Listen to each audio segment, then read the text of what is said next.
across the stars, through your speakers, and straight into your auditory receptors. Greetings and salutations, intrepid listeners. This is Intergalactic Insider, your weekly dose of the most mind-boggling, jaw-dropping, and occasionally stomach-churning news from all corners of the cosmos. I'm your host with the most interstellar toast, Felix Andromeda. Whether you're a nocturnal nebulon catching up on last light year's gossip or a diurnal Deimosian just waking up to the latest intergalactic scandals, we've got you covered. So buckle up your safety restraints, activate your universal translators, and prepare to boldly listen where few podcasts have gone before. Today on Intergalactic Insider, we've got an out-of-this-world lineup that will leave you positively stargazing. First up, we'll dive into the extraterrestrial autopsy gone horribly wrong aboard a space station. You won't believe what slithered out of this proverbial alien can of worms. Then, buckle up your mining helmets as we take you on an undercover journey to unearth the dark secrets of an interstellar mining corporation. It's a tale of greed and corruption. After that, we'll warp our way into the world of quantum encryption as we explore the latest extra-dimensional cybersecurity measures that are redefining intergalactic communication. Prepare to have your photons entangled and your bits quantumized. And finally, we'll delve into the black hole of intergalactic economics as we shine a light on the growing disparity between space resource-rich and poor planets. It's an eye-opening look at the cosmic 1% versus the rest of us mere stardust specks. But wait, there's more. We'll close out this cosmic cavalcade with a far-out intergalactic weather report that's sure to leave you over the moon. From ion storms on Alpha Centauri to rogue comets headed towards Betelgeuse, we've got you covered from every celestial angle. So strap in, sit back, and prepare for liftoff as we journey through the cosmic cornucopia of Intergalactic Insider.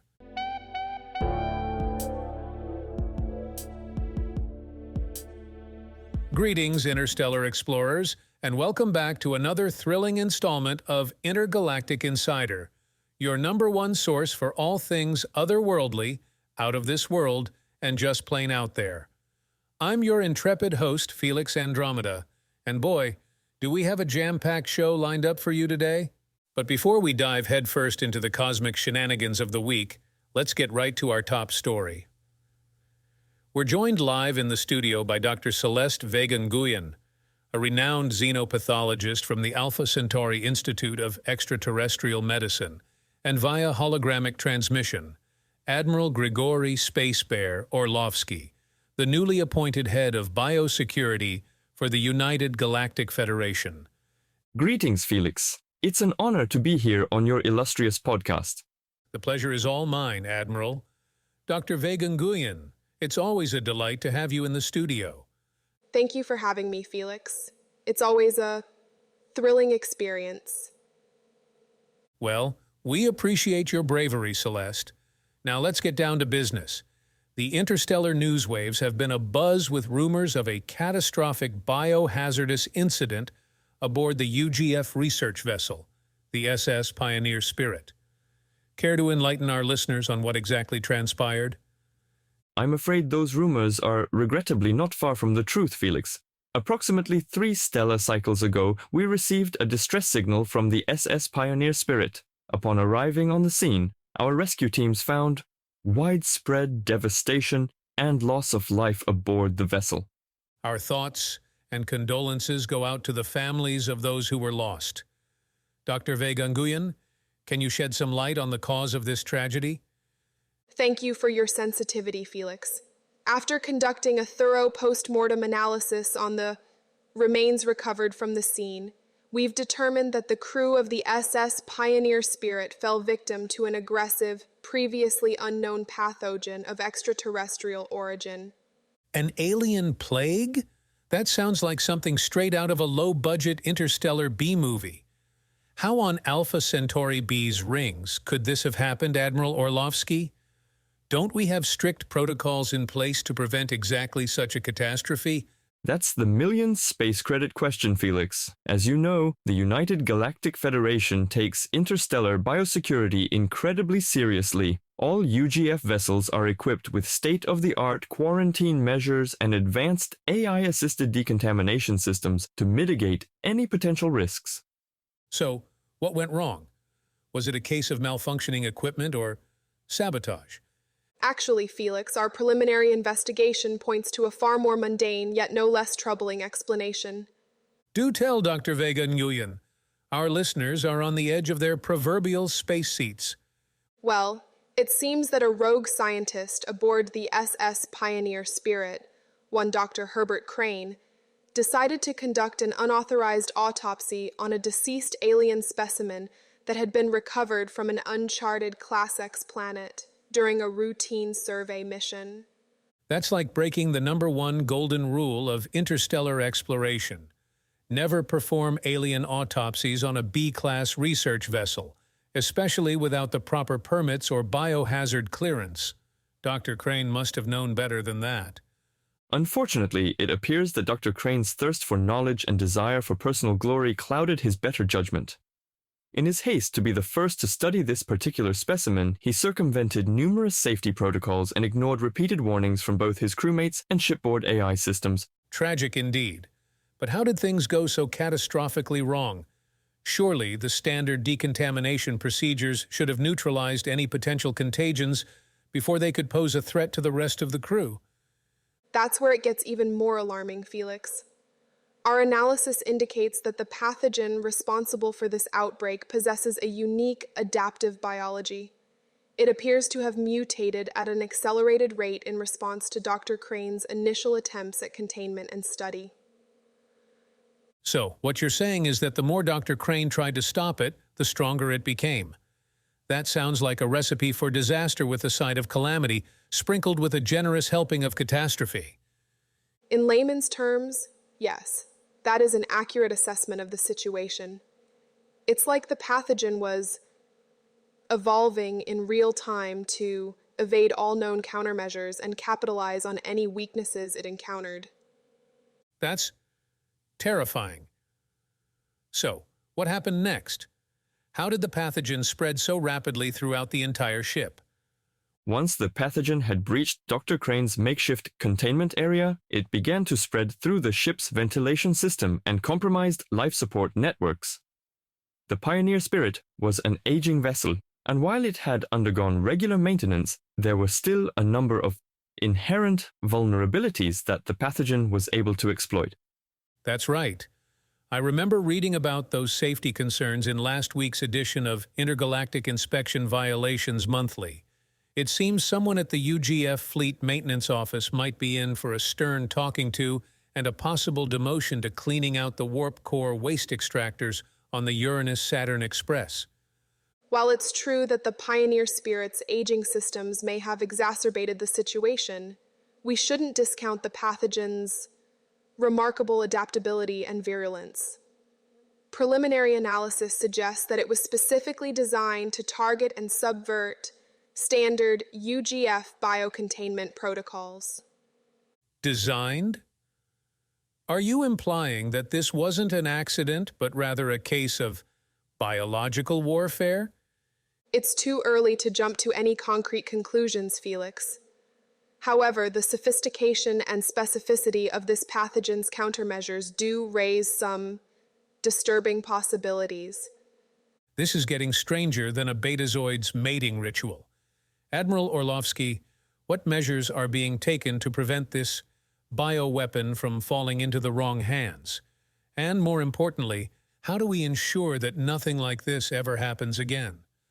First and foremost, Felix, I want to reassure our listeners that the United Galactic Federation takes the safety and security of its citizens and personnel very seriously as we speak. A joint task force comprising the UGF's elite Star Marines and our top biocontainment specialists is en route to the SS Pioneer Spirit's last known coordinates. Their primary objective is to secure any remaining samples of the pathogen and ensure that there's no risk of further contamination or spread. But what if it's too late?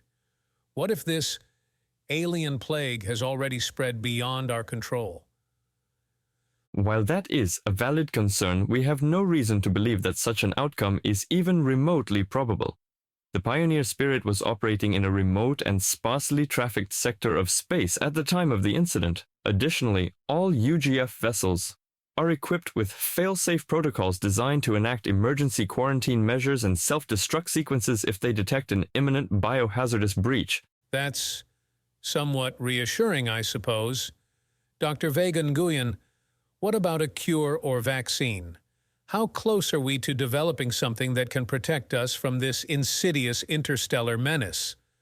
Our team of xenoimmunologists and molecular epidemiologists are working around the chronoclock, Felix, to develop a viable treatment option.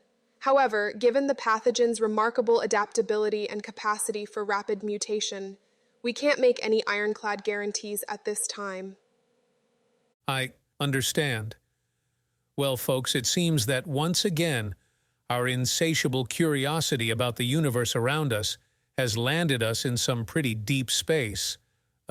Muck. This is a sobering reminder that with great interstellar exploration comes equally great responsibility. Stay tuned, intrepid listeners, as we head into our first commercial break. But don't stray too far from your listening devices, because when we return, we'll dive headfirst into the murky depths of dirty secrets behind interstellar mining. Hey there, Intergalactic Insiders. Are you tired of dealing with pesky space pirates hijacking your interstellar cargo? Well, fear not. Introducing the latest in alien repellent technology, Eau de Earthling. That's right, folks. Just a spritz of this potent human-scented spray will have those pesky space scoundrels running for the nearest black hole. Made from 100% genuine Earthling sweat and tears, Eau de Earthling is the galaxy's most effective alien deterrent. Don't let their cute little tentacles or adorable eye stalks fool you. These intergalactic pests mean business, and so should you. So why take chances with your precious cargo?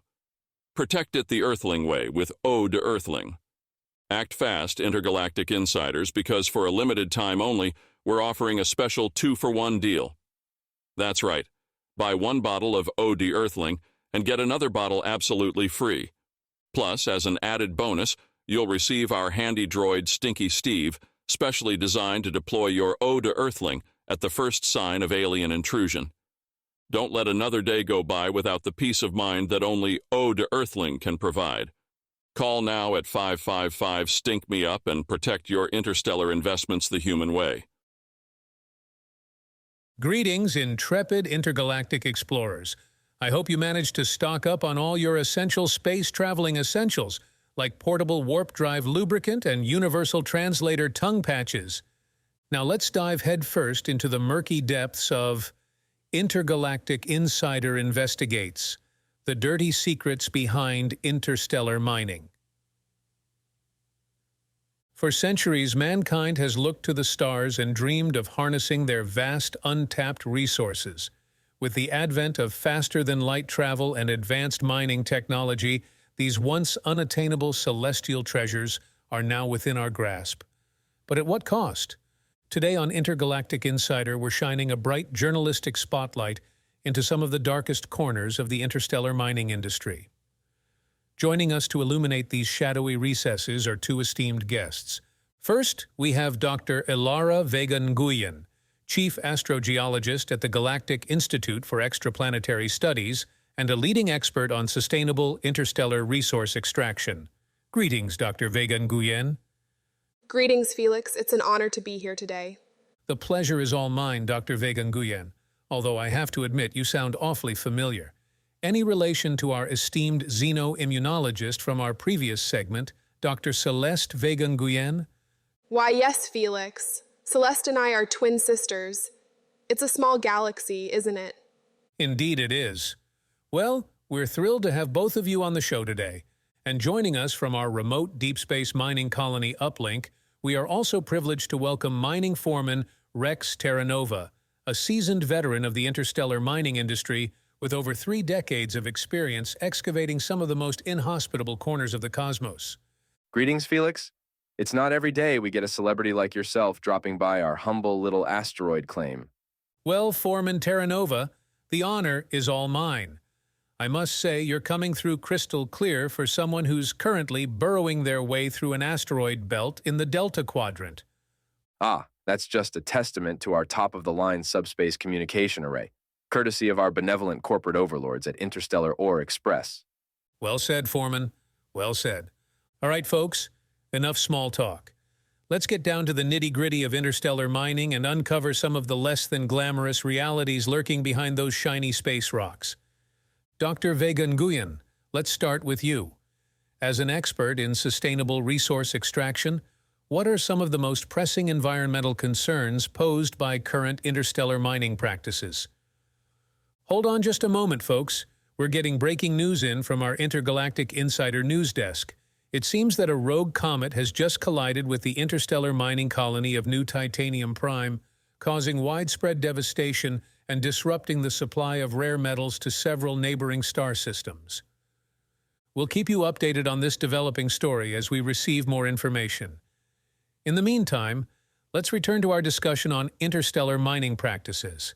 Thank you for coming back to us, Felix. To answer your question, one of the most significant environmental concerns with current mining practices is the issue of waste disposal.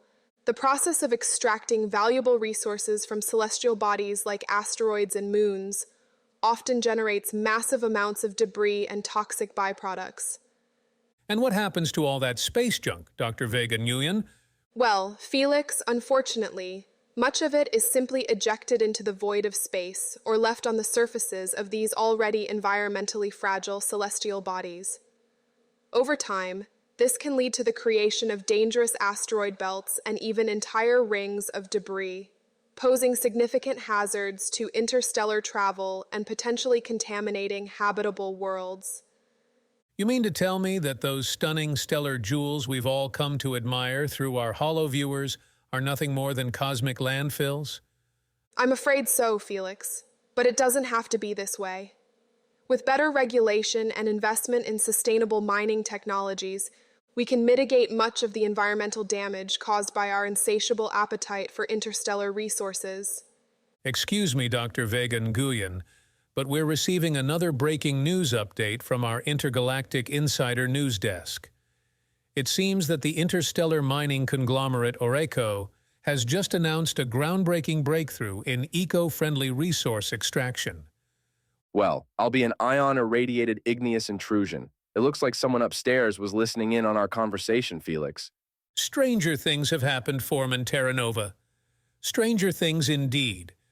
Now that we've touched upon some of the environmental concerns surrounding interstellar mining, let's shift gears and discuss the human cost of this interstellar gold rush. Yes, Felix.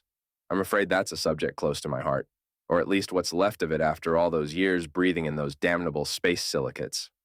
Foreman Terranova, you mean to tell us that the dangers of interstellar mining extend beyond just the occasional rogue comet or interplanetary dust storm? Afraid so, Felix. The harsh reality is that many of these interstellar mining operations prioritize profits over people. Workers like myself are often forced to contend with subpar safety equipment and hazardous conditions just to meet quotas set by faceless corporate shareholders halfway across the galaxy. This is simply appalling, Foreman Terranova. Dr. Vega Nguyen, what can be done to protect these brave men and women who risk everything to fuel our intergalactic civilization? It all comes down to regulation and accountability, Felix. Interstellar labor laws are a patchwork quilt of outdated treaties and loophole-ridden amendments, leaving far too many of these hardworking individuals vulnerable to exploitation and abuse. While these reforms are certainly a step in the right direction, we cannot afford to become complacent, Felix. The fight for environmental justice and workers' rights is an ongoing battle that spans the very stars themselves. Hold on just a moment, folks. We're receiving yet another breaking news update from our Intergalactic Insider news desk. It seems that in response to our groundbreaking exposé, the Interstellar Mining Guild has just announced sweeping reforms to their labor practices and environmental regulations. Well, I'll be an intergalactic gadfly. It looks like our little podcast is making some serious waves across the cosmos. That it is, Felix. Maybe there's hope for us spacefaring common folk after all. I couldn't agree more, Foreman Terranova. But before we get too ahead of ourselves, let's take a moment to reflect on how we got here in the first place. Joining us now is Intergalactic Insider's resident historian, Dr. Hera Nebulosa, for a brief overview of the history of interstellar mining and its impact on our cosmic civilization. Thank you, Felix. Greetings, dear listeners. Interstellar mining as we know it today has its roots in the early 22nd century when humanity first ventured beyond our solar system and began to colonize other worlds. As our interstellar reach expanded, so too did our appetite for resources to fuel our ever-growing civilization. Initially, interstellar mining was a hazardous and sporadic affair, with small groups of intrepid prospectors known as asteroiders plying their trade among the asteroid belts and debris fields of nearby star systems. These early pioneers of space exploration faced countless dangers, from deadly space radiation to unstable deposits that could trigger catastrophic chain reactions. However, it wasn't until the discovery of exotic materials on distant exoplanets and moons that interstellar mining truly took off as an industry. These rare substances, such as dilithium, unobtainium, and vibranium, possessed unique properties that revolutionized everything from warp drive propulsion to advanced energy production and even medical treatments. With the demand for these resources skyrocketing, so too did the need for large-scale interstellar mining operations. Enterprising corporations like Orico and Interstellar Ore Express rose to prominence, investing heavily in the development of specialized mining vessels, advanced extraction technologies, and vast networks of refineries and distribution centers spanning the cosmos. Thank you, Dr. Hera Nebulosa. Ladies and gentlemen, we've just received word that a coalition of intergalactic labor unions has filed a class action lawsuit against several major mining corporations, alleging decades of widespread abuse and negligence. Looks like the proverbial space cat is really out of the bag now. Well, folks, it seems that our time together on this thrilling journey through the darker depths of interstellar mining has come to an end. And remember, as the great interstellar philosopher Lao Tse-tung once said, "The journey of 1,000 light-years begins with a single space step." Welcome back, intrepid interstellar explorers. We've reached the point in our cosmic odyssey where we delve into the realm of quantum encryption and extra-dimensional cybersecurity. Buckle up your tinfoil hats and prepare to have your photons entangled as we dive head-first into the mysterious world of intergalactic data protection. Joining us today are two titans of techno-encryption, Dr. Bellatrix Quantum, a renowned quantum physicist from the Siberia Nebula, and Mr. Alpha Bits, an intergalactic cybersecurity consultant with more zeros and ones in his DNA than you've got stars in your home galaxy. Dr. Quantum, let's start with the basics. What exactly is quantum encryption, and how does it differ from traditional methods of data protection? Thank you for having me on your show, Felix. In layman's terms, quantum encryption harnesses the bizarre properties of subatomic particles, such as photons, to securely transmit information. Traditional encryption relies on complex mathematical algorithms that, while incredibly difficult to crack, can theoretically be broken given enough time and processing power. On the other hand, quantum keys are generated using the inherent randomness of particle behavior, making them virtually impossible to intercept or decrypt without the intended recipient's knowledge. Mr. Bits, how has the advent of quantum encryption revolutionized intergalactic communication? Are we now truly unhackable? Not quite unhackable, Felix, but it's certainly a significant leap forward in terms of cybersecurity. Before quantum encryption, sophisticated hackers could eavesdrop on data transmissions and decode them at their leisure without ever being detected. This posed a serious risk to sensitive interstellar diplomacy, trade secrets, and even personal privacy. With quantum keys, however, any attempt to intercept or tamper with the data would immediately alter the state of the entangled particles, alerting both sender and receiver that a breach had occurred. It's like having an invisible force field around your information, complete with a cosmic intruder alarm. I like the sound of that. Dr. Quantum, can you walk us through the process of how quantum keys are generated and used in practice? It all sounds rather out of this world. Pun intended, Felix. In essence, quantum key generation involves creating pairs of entangled photons with a shared quantum state. One half of the pair is sent to the recipient while the other half remains with the sender. To establish a secure connection, the sender and receiver then perform a series of Bell tests on their respective photons to verify that they're still entangled and haven't been tampered with during transit. Once this is confirmed, a shared secret key can be derived from the results of these tests, which can then be used to encrypt and decrypt messages using conventional cryptographic methods.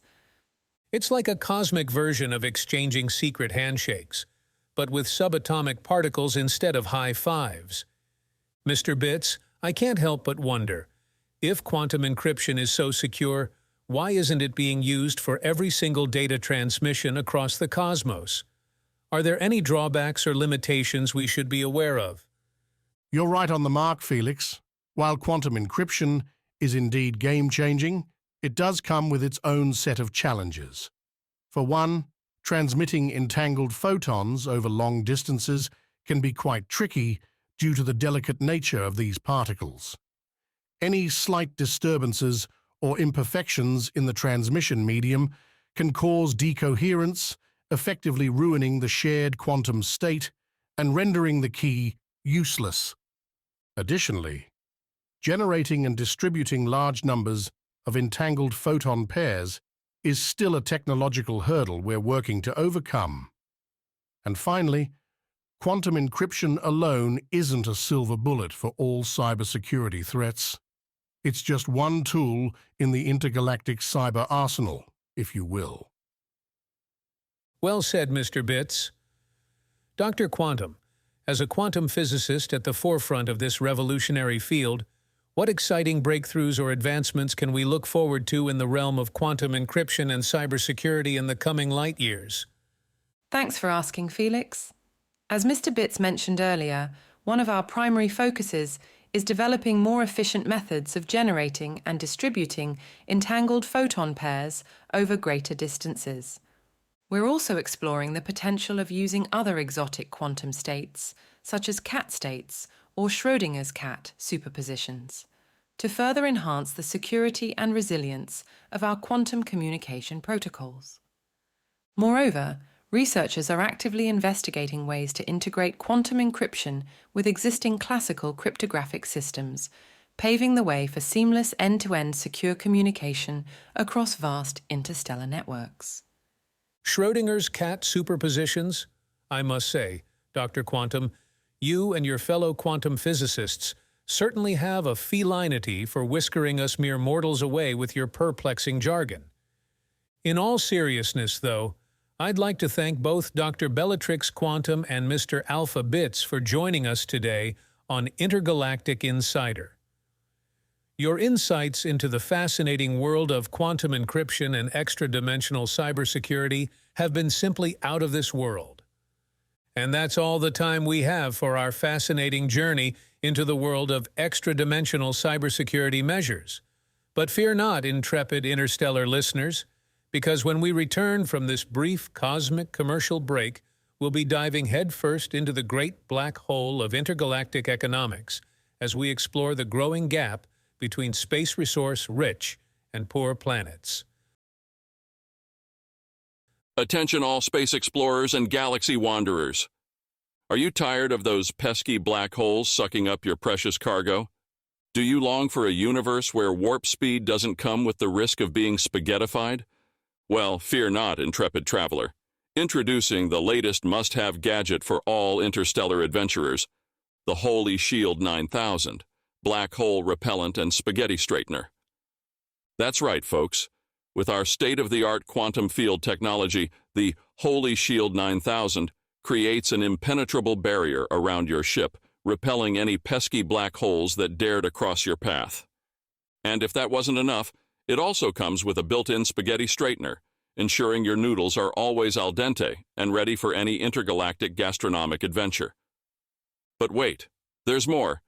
Act now and you'll also receive our limited edition Baryon Buster, gravity wave alarm clock, absolutely free. Never miss an interstellar brunch date again as the Baryon Buster gently rouses you from your cryo-sleep with soothing tones of colliding neutron stars.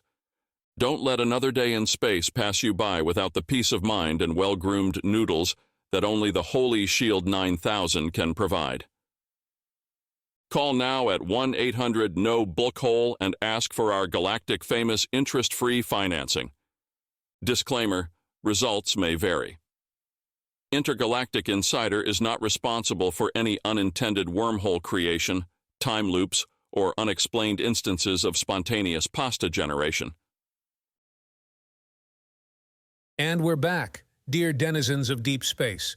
We hope you enjoyed our brief interstellar infomercial intermission. Now let's warp drive right into our final segment as we tackle one of the most pressing issues facing the cosmos today: the great black hole of intergalactic economic inequality, the growing divide between space resource-rich and resource-poor planets. You heard me right, folks. As humanity and our alien allies continue to push the boundaries of exploration and colonization, we're discovering that not all celestial bodies are created equal. Some worlds boast abundant deposits of rare metals, exotic minerals, and even sentient energy crystals, while others struggle to support life with their meager offerings of subpar, space dirt, and cosmic dust bunnies. So, what does this cosmic disparity mean for the intergalactic economy? Are we witnessing the birth of a galactic one-percenters club? And more importantly, can anything be done to ensure that the benefits of interstellar wealth are distributed more equitably among all planets and species? Today, we're fortunate enough to have with us two esteemed guests who have spent their illustrious careers pondering these very questions. First up, please welcome Dr. Solara Stellarum, a renowned xenoeconomist and author of the seminal work A Tale of Two Galaxies, The Interstellar Income Inequality Conundrum. Greetings, Felix. It's an honor to be here and discuss this crucial topic with you and your intergalactic audience. The pleasure is all mine, Dr. Stellarum. And joining us from the other side of the cosmic divide, we have Ambassador Arcturus Polaris, a tireless advocate for resource-poor planets, and the current chair being of the Interstellar Union for Equitable Planetary Prosperity, or IUEPP for short. Thank you, Felix. It's a pleasure to be here and shed some light on this pressing issue that affects so many worlds across the cosmos. Well said, Ambassador Polaris. Puns intended, of course. Dr. Stellarum, let's start with you. Could you please give us a brief overview of how this intergalactic economic divide came to be? Are we witnessing the cosmic equivalent of the resource curse phenomenon on Earth in the 20th and 21st centuries? Felix, that's an astute comparison, just as we saw on Earth during their resource-driven industrialization period. Planets with abundant space resources like dilithium, unobtainium, or even dark matter are experiencing a surge in wealth and interstellar influence. However, this rapid influx of galactic credits often comes at the expense of diversifying their economies and investing in long-term sustainable development. As a result, these resource-rich planets become increasingly reliant on exporting their space commodities to fuel their economies, leaving them vulnerable to fluctuations in intergalactic market demand and pricing. It seems like the old Earth adage still holds true. Too many space eggs in one interstellar basket can lead to a cosmic omelet of economic uncertainty. Ambassador Polaris, from your perspective representing resource-poor planets, how has this growing economic divide affected your member world's abilities to participate in interstellar trade and diplomacy? Felix, the consequences have been far-reaching and devastating. As resource-rich planets continue to amass wealth and political clout, those of us with less desirable space assets are being left further and further behind. Our planets struggle to afford even basic imports of interstellar necessities, like warp drive components or antimatter fuel, let alone invest in education, research, or infrastructure development. This vicious cycle of economic stagnation and dependence only widens the already cavernous chasm between the cosmic haves and have-nots. Ambassador, you've just reminded me of another age-old Earth proverb. It takes dark matter to make a warp drive go round. Dr. Stellarum, what potential solutions or interstellar policies do you propose to address this galactic economic imbalance? Should we consider implementing some form of universal basic income for resource-poor planets, funded by taxing the profits of those who've struck it rich with their cosmic lottery winnings? Felix, that's an interesting idea, and one that has been gaining traction among xenoeconomists like myself. Essentially, you're proposing a form of intergalactic wealth redistribution to level the cosmic playing field. While it may sound radical at first blush, there are some precedents in human history of similar policies being implemented with mixed success. However, I believe that any such solution must be approached cautiously and with buy-in from all interstellar stakeholders. Forcing resource-rich planets to relinquish their hard-earned galactic credits could breed resentment and undermine the very fabric of our intergalactic community. Dr. Stellarum, I couldn't agree more. As another Earth proverb goes, in space, no one can hear you complain about your galactic taxes being too high. Ambassador Polaris, what are some practical short-term steps that resource-poor planets like yours can take to mitigate the negative effects of this economic divide and work towards achieving a more equitable future? Felix, you've hit on a crucial point. While we continue to advocate for broader interstellar policy changes, resource-poor planets must also take proactive measures to chart our own courses towards economic self-sufficiency. For example, we can focus on developing our service sectors, such as intergalactic tourism or knowledge-sharing initiatives. By capitalizing on our unique cultural heritage and diverse ecosystems, resource-poor planets can create sustainable revenue streams that aren't reliant on the volatile space commodities market. Ambassador, I couldn't agree more. As they say on Earth, when life gives you a resource-poor planet, make cosmic lemonade. That's all the time we have for today's mind-expanding exploration of intergalactic economic inequality. A special thank you to our esteemed guests, Dr. Solara Stellarum and Ambassador Arcturus Polaris, for shedding light on this crucial issue. Well, intrepid interstellar listeners, our time together on this cosmic roller coaster ride known as Intergalactic Insider is drawing to a wormhole-tastic close. But before we warp drive into the great unknown of next week's episode, let's take a quick jaunt through the interstellar weather forecast brought to you by our celestially certified meteorologists at Stars in the Atmosphere. So buckle up your space umbrellas and don't forget your trusty neutron-lined parkas because the cosmic weather report is about to get wildly inaccurate. Let's start our interstellar weather tour right here in our own backyard, the solar system. Attention, Martians. Prepare for a dust storm of biblical proportions as a massive sandstorm rolls in from the Valles Marineris region. Visibility is expected to be 0.nada clicks, so you may as well just stay inside and binge-watch the entire Battlestar Galactica series for the umpteenth time again. Venusians, congratulations! You've won the interplanetary lottery once again with yet another scorching hot day in store. High temperatures are expected to soar to a balmy 460 Kelvin, which for you Earthlings out there is somewhere between, oh crap, my spacecraft is melting, and I can't believe I wore my woolen spacesuit today. Moving further afield to the gas giants, our friends on Jupiter are in for some choppy cosmic conditions as a Category 5 space hurricane named Ian the Interstellar Invader barrels its way towards the Jovian system. Residents of the Galilean moons are advised to stock up on emergency supplies such as space trail mix and extra batteries for their universal remote star streaming devices. And finally, we end our interstellar weather tour with a quick peek at the forecast for our neighbors in the Alpha Centauri system. Alpha Centaurians can expect clear skies and mild cosmic radiation levels perfect for a romantic space stroll on your nearest exoplanet's surface. As for you lucky denizens of Proxima b, don't forget to pack your eclipse goggles as your red dwarf sun is set to give you an epic stellar solar flare show that'll have you seeing supernovas.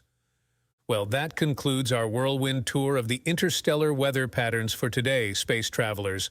Remember, if you don't like the cosmic climate where you are, just warp drive a few parsecs to your left and try again. On behalf of our entire Intergalactic Insider crew here, this has been Felix Andromeda, signing off with one final cosmic conundrum for you to ponder.